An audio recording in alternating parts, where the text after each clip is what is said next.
Tapi kenapa Rasulullah sama sekali tidak pernah terjadi ada perempuan yang melihat Rasulullah sampai motong-motong tangannya? Kenapa? Karena kewibawaan yang diletakkan oleh Allah ke Nabi Muhammad SAW. Jadi sahabat itu yang memandang Nabi Muhammad SAW, yang bisa memandang Nabi Muhammad bukan seluruh sahabat yang bisa memandang Nabi Muhammad.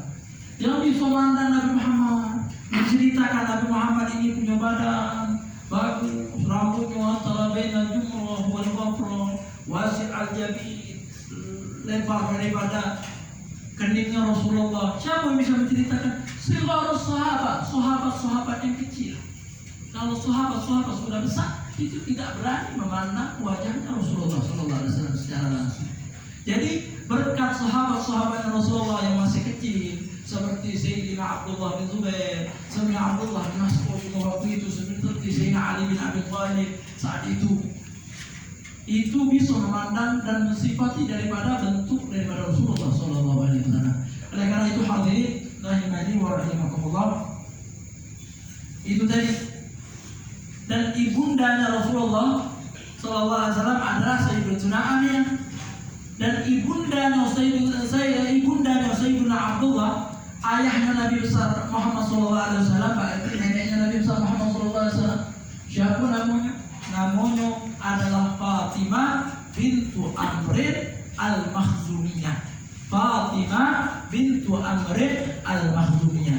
Ternyata ayahnya Rasulullah Abdullah ini kandung dengan Sayyiduna Abi Thalib. Kandung ibunya Sayyidina Abi Thalib sama ibundanya daripada Rasulullah, ibundanya daripada ayahnya Rasulullah itu sama. Jadi kakeknya Sayyidina Ali bin Abi Thalib, Sayyidina Aqil bin Abi Thalib, Sayyidina Ja'far bin Abi Thalib, dan Rasulullah neneknya itu sama.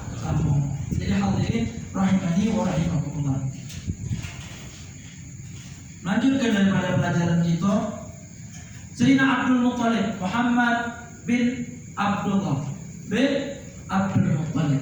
Diriwayatkan kemarin sudah diceritakan, nama daripada Abdul Muttalib adalah Syaibatul Hamad. Syaibah itu udah tua, ubana.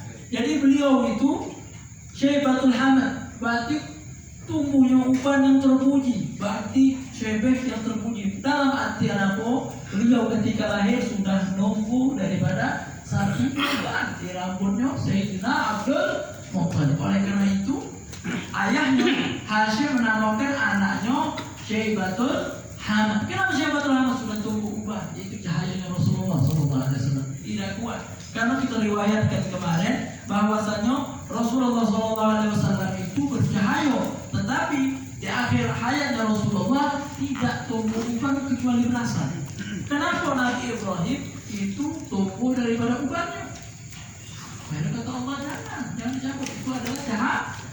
Karena Rasulullah SAW memiliki jiwa tubuhnya Rasulullah semuanya cahaya. Jadi bukan hanya khusus daripada ubannya Rasulullah SAW. Hadirin rahimani wa rahimakumullah.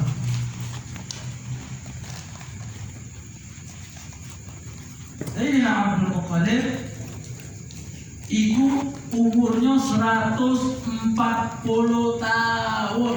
Berapa tahun umur? 140 tahun. Jadi Masya Allah, Sayyidina Abdul Muttalib ini beliau memiliki daripada umur yang panjang dan keberkahan di dalam umur.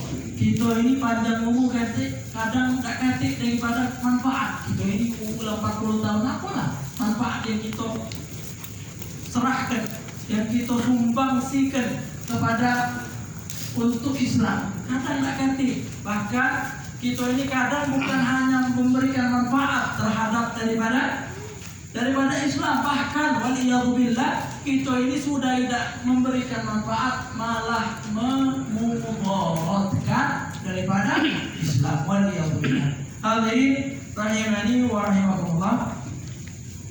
Jadi sudah kita ketahui juga bahwasanya kakeknya Nabi yang bernama Sayyiduna Abdul Muttalib itu umurnya 140 tahun. Beliau juga memiliki tempat khusus di Masjidil Haram.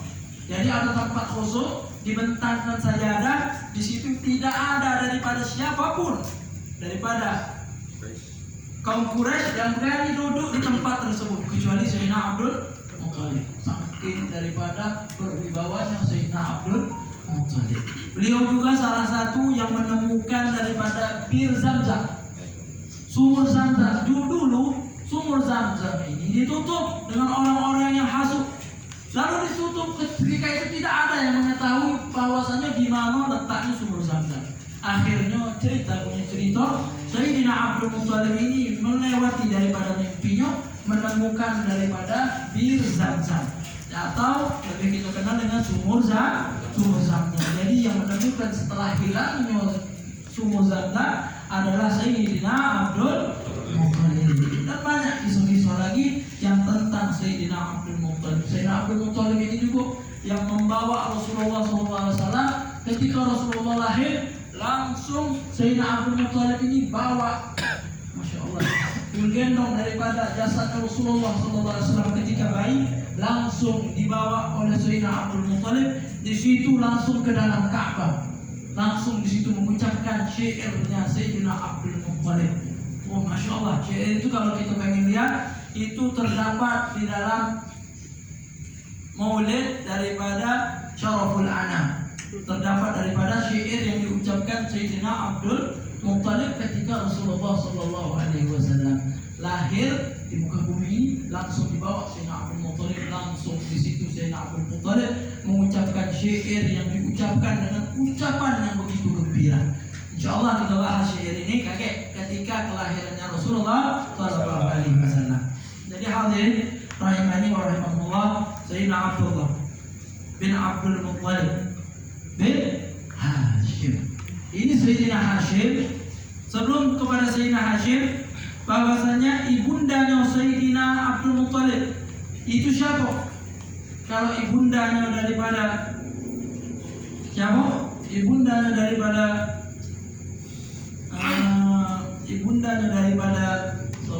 ibundanya Sayyidina Abdullah, ayahnya Nabi atau neneknya Nabi adalah Fatimah bintu Amr al-Makhzumi. Kalau ibundanya daripada Sayyidina Abdul Muthalib itu Salma bintu Amr an-Najjari. Siapa? Salma bintu Amr an-Najjari. Itu ibundanya Sayyidina Abdul Muthalib. Hadirin rahimani wa rahimakumullah.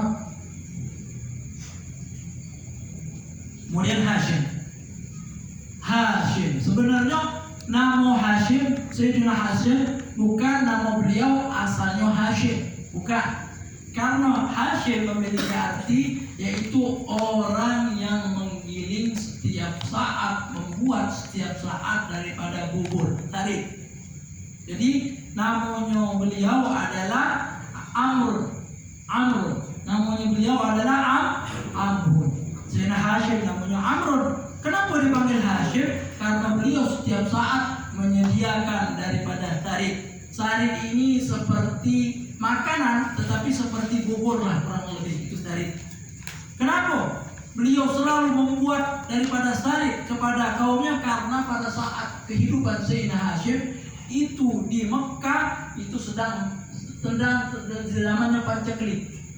Zaman kekeringan, tidak ada banyu sedikit karena saat itu belum ditemukan Zamzam. Karena sumur Zamzam saat itu ketutup. Kalau zaman itu pancakliknya bukan main. Tetapi Sayyidina Hashim walaupun katanya dalam kesusahan, di dalam maja'ah, benar-benar kering, makanan ini susah untuk mencarinya. Karena beliau wabalagha fil karam mablaghan. Beliau ini memiliki daripada dermawan yang bukan main. Beliau ini dermawannya, Masya Allah, Sayyidina Hashim ini. Sampai-sampai diriwayatkan beliau ini membuat daripada bubur tersebut walaupun beliau ini lagi dalam keadaan dorok, lagi dalam keadaan susah, lagi tidak ada duit, tapi masih dipaksakan di situ untuk membuat bubur untuk kaumnya. Kenapa? Karena inilah sifat seorang mukmin. Jika memang mereka walaupun memiliki harta yang sedikit, tetapi mereka mempunyai sifat isar. Apa? Sifat mendahulukan orang lain terhadap diri mereka sendiri. Kata Allah, wa yu'thiruna ala anfusihim walau kana bihim khususun. Mereka mendahulukan orang lain di dalam makanan dan lain-lain sebagainya, walaupun mereka dalam keadaan susah, dalam keadaan lapar. Jadi diriwayatkan dulu sahabatnya Nabi itu, salah satu perperangan daripada sahabatnya Nabi itu di zaman pancaklik, kekurangan air. Tetapi beliau ini sifatnya seorang mukmin ini, ada air segelas yang kehausan 20 orang, mereka saling mendahulukan, sahabat minumlah kau dulu, yang ini saya minumlah kau dulu. Sampai diriwayatkan di dalam perperangan daripada para sahabat itu dalam keadaan hausan, dalam keadaan kehausan, tidak ada air sedikit pun di situ kecuali hanya segelas daripada bagi, segelas daripada air. Akan tetapi mereka saling mendahulukan kepada temannya satu sama lain. Akhirnya ini dulu minum, tak kalah, ayo minumlah kau dulu. Pak Walid ngesek lagi ke sana, ngesek lagi ke sana, ngesek lagi ke sana. Aus sudah, aus ini yang mungkin kalau tidak diminum bisa mematikan. Ini ngesek lagi ke sana, angin diputar, diputar, diputar, ngesek sampai balik lagi ke sini. Pas baju sampai sini, ini laju, meninggal dunia. Ngesek ke baju, nak ngesek ke sini, ini meninggal juga. Ngesek lagi situ, itu meninggal.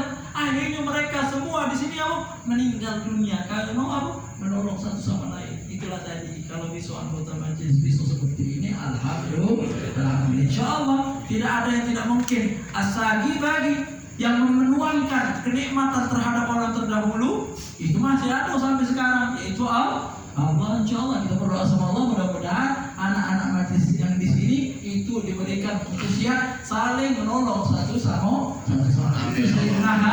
Sayyidina Hashim, Masya Allah. Mudah-mudahan kita baca sirahnya Rasulullah, kita ceritakan kemuliaan kakek-kakeknya Rasulullah. Mudah-mudahan terpatri di hati kita kecintaan sama Rasulullah. Kalau hati cinta sama Rasulullah, pasti kita merasakan lezatnya ibadah kepada Allah Subhanahu wa Ta'ala. Tidak mungkin diragukan lagi. Orang yang sudah cinta sama Rasulullah, pasti ketika dia ibadah lezat, nikmat dan lain-lain sebagainya. Jadi kita ini jarang sudah merasakan kelezatan di dalam ibadah ini, jarangnya jarang. Oh, kalau imamnya lemah, khusyuk dan salat, bukan khusyuk, tetapi itu situasi kita dalam keadaan yang nikmat. Di Mekah, bukan di Mekah nangis, bukan kita merasakan ibadah yang lezat, akan tetapi situasi yang lagi membuat kita menangis. Jadi kalau lezat itu sholat sendiri nangis, sholat rame-rame nangis. Bahkan para ashabun sholihun itu kalau baca Quran, sebagian mereka itu tidak berani baca Quran di dalam siang bolong di Ramadan. Pada siang hari di bulan Ramadan mereka tak berani. Kenapa? Karena mereka saat baca Quran itu yang terasa di dalam lidahnya itu seakan-akan mereka jilat madu. Beliau tidak berani. Kenapa? Karena kalau aku sekarang baca Quran, aku terasa daripada madu, takut membatalkan daripada puasa. Jadi sudah merasakan lezatnya baca Quran, lezatnya sholat malam. Sumbernya apa? Caranya bagaimana? Cintai Rasulullah. Dan bagaimana cintai Rasulullah yang berkaitan dengan Rasulullah? Cintai apapun umat Nabi Muhammad, kita cintai. Apapun sahabat Nabi Muhammad, tidak boleh kita pilih-pilih. Ini sahabat jahat, ini sahabat jelek, ini sahabat kurang bagus, tidak boleh. Keluarganya Nabi Muhammad itu cintai. Kenapa? Biar kita ini lezat di dalam ibadah. Inilah perintahnya Allah Subhanahu wa Ta'ala. Kemudian kita lanjutkan lagi. Kita lanjutkan lagi Muhammad bin Abdullah bin Abdul Muttalib bin Hashim. Sudah kita ketahui Hashim. Kemudian bin Abdi Manaf. Hashim memiliki ayah yang bernama Abdu Manaf. Hashim memiliki saudara yang bernama Muttalib. Hashim memiliki saudara yang bernama Muttalib. Ini tahu tak kita? Siapa? Muttalib ini kakeknya Al-Imam Syafi'i radhiyallahu anhu. Kalau mazhab itu Syafi'i, Imam Syafi'i itu masih daripada ahlul bait Rasulullah sallallahu alaihi wasallam, dari Rasulullah sallallahu alaihi wasallam bin Abdullah bin Abdul Muttalib bin Hashim. Hashim ini punya saudara kandung namanya Muttalib, punya anak Sa'id, punya anak lagi Syafi'i, punya anak lagi, sampailah Al-Imam Muhammad bin Idris Asy-Syafi'i. Jadi Sayyidina Abdul Muttalib punya paman Muttalib, punya saudara Hashim, kemudian punya ayah lagi namanya Abdi Manaf. Ini Sayyidina Abdi Manaf ini, hadirin rahimani wa rahimakumullah, beliau memiliki nama, siapa nama asli beliau? Adalah Mughirah. Nama asli beliau adalah Mughirah. Beliau ini orang-orang menyebut Sayyidina Abdul Manaf apa? Qamarul Batha. Atau arti Qamarul Batha? Qamarul Batha itu adalah bulan yang membentang. Jadi orang-orang menjuluki Sayyidina Abdul Manaf ini bulan yang membentang. Kenapa? Lisamahatihi wa jamali. Orangnya baik banget. Orangnya dermawan banget. Orangnya bukan hanya baik, dermawan, dan juga gantengnya luar biasa. Sayyidina Abdi Manaf. Sampai digelar apa? Qamarul Batha. Nah, itu bulan yang membentang. Beliau ini benar-benar mewarisi daripada ayahnya yang bernama Qusay. Sampai-sampai kaum Quraisy itu apapun yang diomongi oleh Sayyidina Abdul Manaf itu nurut. Yang diomong Abdul Manaf ini nurut. Kata Abdul Manaf jangan lakukan ini. Orang Quraisy tidak ada satupun yang berani membantah daripada perkataan Sayyidina Abdul Manaf. Jadi hadirin rahimani wa rahimakumullah. Kemudian Abdul Manaf punya ayah lagi namanya Qusay. Qusay ini punya nama asli adalah Zaid. Siapa namanya? Zaid. Tapi dipanggil Qusay. Beliau ini diriwayatkan Sayyidina Qusay ini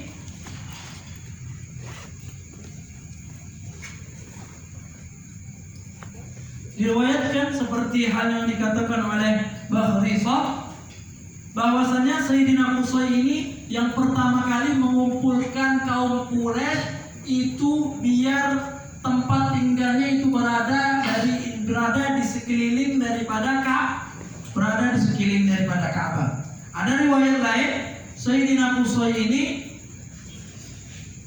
adalah orang yang pertama kali menyatukan kaum Quraisy.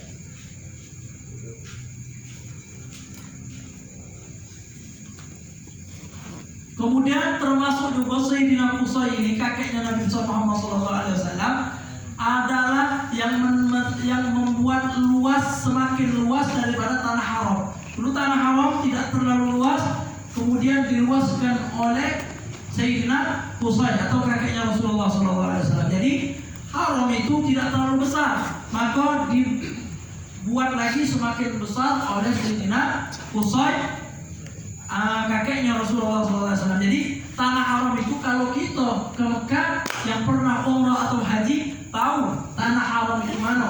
Jadi ada tanah itu yang haram, tanah yang dimuliakan oleh Allah, ada batasannya, ya dipatok. Ini tanah haram, kakek di luar haram, namanya hil. Tanah yang tidak haram, yang sudah halal di situ.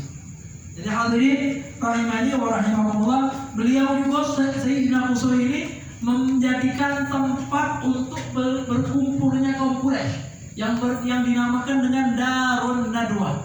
Jadi ada tempat markas seperti ini, menyiapkan tempat markas haji dan umroh. Bahkan Sayyidina Qusay ini juga menyiapkan tempat untuk berkumpulnya kaum Quraisy yang disebut dengan Darun Nadwa. Jadi hadirin rahimani wa rahimakumullah, beliau juga yang pertama kali membuat daripada sesuatu yang bagus di Mekah.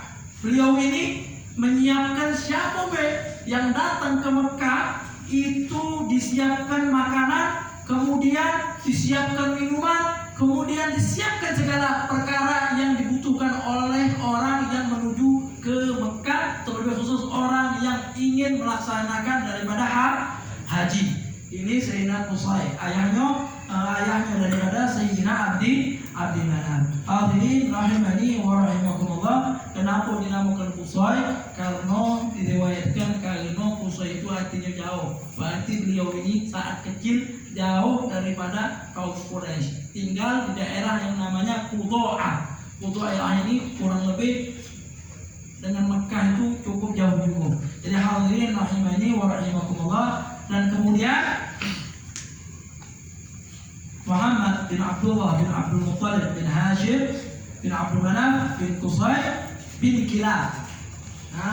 Bin Kilab. Tetapi ada sebagian ulama tidak usah disebut Kilab, karena Kilab itu artinya adalah anjing. Akan tetapi nama asli beliau adalah Hakim. Hakim itu artinya orang yang bijak.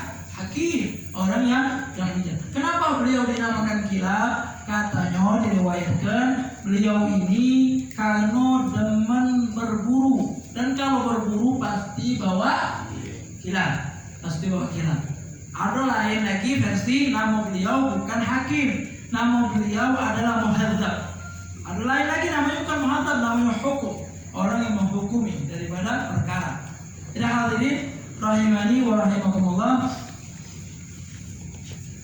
Kemudian Kilab bin Lu'ay. Kilab bin Lu'ay. Lu'ay itu adalah ayah daripada Kilab. Lu'ay. Setelah Lu'ay itu bin Fihir. Fihir ini dikatakan adalah orang yang pertama kali dinamakan dengan Quraisy. Jadi bangsa Quraisy itu adalah yang diambil daripada namanya Fihir. Fihir itu memiliki nama asli adalah Quraisy. Dan menurut pendapat yang betul, ini adalah namanya adalah Quraisy. Akan tetapi ada lagi pendapat yang pertama kali Quraisy bukan Fihir, tetapi Nadhr bin Kinanah bin Huzaimah bin Mudrikah bin Ilyas bin Adnan, bin Nizar bin Adnan. Jadi Nadhr, insyaallah mudah-mudahan kita walaupun tidak paham mendengar daripada namanya, daripada kakek-kakeknya Rasulullah, kita bisa cinta, bisa terpatri di hati kita keimanan. Dan karena nasabnya Nabi Muhammad SAW ini adalah obat daripada segala obat. Jadi kalau kita lagi penyakit yang tidak bisa disembuhkan dan lain-lain sebagainya, bacalah nasab Nabi Muhammad SAW, insya Allah diberikan oleh Allah kesembuhan di situ. Ini adalah ayahnya Rasulullah. Kalau ibundanya Rasulullah itu ketemu dengan Sayyidina Abdullah, ibundanya Rasulullah, Sayyidah Aminah sama Sayyidina Abdullah itu bertemu tidak jauh-jauh, karena Sayyidina Rasulullah Sayyidina Muhammad bin Abdullah bin Abdul Muttalib bin Hashim bin Abdul Manaf bin Abdi Manaf bin Qusay bin Kilab. Jadi ketemunya di Hakim, di Kilab. Abdullah bin Abdul Muttalib bin Hashim bin Abdi Manaf bin Qusay bin Kilab. Di kakek keenamnya Rasulullah Sallallahu Alaihi Wasallam, namanya Kilab, Hakim. Akan tetapi ketemunya di sini. Nah, kalau ibundanya Rasulullah Sallallahu Alaihi Wasallam itu yang bernama Aminah, Sayyidatuna Aminah bintu Wahbin. Habis bintu Wahbin bin Abdi Manaf bin Zuhra bin Kilab. Kalau Rasulullah Kilab kalau dari ibundanya cuma 5, tetapi kalau dari ayahnya 6. Jadi ketemunya Rasulullah itu kalau dari ayah di Kilab, kakek keenamnya Rasulullah dari ayah, kakek kelimanya Rasulullah SAW dari ibu. Ini Kilab punya anak di situ, satu yang namanya Qusay, satu lagi namanya adalah Zuhra. Zuhra itu artinya bunga. Oleh karena itu dinamakan daripada qabilahnya ibundanya Rasulullah itu Az-Zuhri. Berarti keturunan daripada Zuhra. Jadi hadirin rahimani wa rahimakumullah. Ulama mengatakan bahwasanya Sayyidatuna Aminah itu tidak memiliki daripada saudara selain, tidak memiliki saudara siapapun. Jadi Sayyidah Aminah itu anak tunggal, dewean, kecil lagi daripada saudara. Kenapa? Seandainya kata para ulama, kalau memang Sayyidatuna Aminah itu punya saudara, pasti sudah disebutkan oleh para sahabat dan para ulama. Jadi hadirin rahimani wa rahimakumullah, sedikit lagi tentang daripada Sayyidatuna Aminah ibunda Rasulullah SAW, bahwasanya Sayyidatuna Aminah ini meninggal di Abwa, di daerah yang bernama Abwa. Ini Abwa ini yaitu kota yang sangat dekat dengan Madinah, berarti jalur menuju Mekah. Ketika Sayyidina Rasulullah SAW itu ingin menemui daripada akhwaluhu, berarti akhwal ini saudara daripada saudara ibunya Rasulullah SAW. Jadi saudara ibunya Rasulullah SAW itu berada di kota Madinah. Jadi Rasulullah diajak oleh Sayyidatuna Aminah untuk menemui daripada saudara-saudaranya yang terdapat di Madinah. Pas pulang dari Madinah, ternyata di pertengahan jalan ibunda Rasulullah SAW itu meninggal dunia. Yang dinamakan tempat tersebut dengan Abwa. Abwa itu tempat yang mana tempat ini antara Madinah dan Mekah, tetapi lebih dekat ke Madinah. Atau lebih kita ini jalur yang menuju Mekah ke Madinah atau menuju Madinah dari Mekah. Jadi hal ini rahimani wa rahimakumullah, sampai disitulah ada ceritanya Rasulullah SAW dibawa oleh Ummu Aiman, dididik oleh Ummu Aiman. Ummu Aiman ini barakatul Habasyiyah, orang yang pertama kali menggendong Rasulullah setelah Rasulullah SAW lahir, adalah Ummu Aiman. Jadi hadirin rahimani wa rahimakumullah, insyaallah di situ mudah-mudahan kita menyebut daripada nasabnya Nabi Muhammad SAW membuat hati kita bertambah cinta dengan Nabi Muhammad SAW. Jadi kalau memang kita pengen membuat hati kita ini menjadi sembuh daripada penyakit-penyakit, karena hati ini juga ada penyakit seperti halnya dikatakan oleh Sayyidatuna Aisyah radhiyallahu anha. Sayyidatuna Aisyah itu bilang, "Ajibtu liman yaghsilu a'dha'ahu khamsa marrat kulla yawmin wa laila wa lam yaghsil qalbahu hatta marrah." Aku ini heran, kata Sayyidatuna Aisyah, orang yang membasuh daripada wajahnya, tangannya, kakinya, atau yang berwudu setiap hari 5 kali, tetapi sekali baik tidak pernah daripada membasuh daripada hatinya.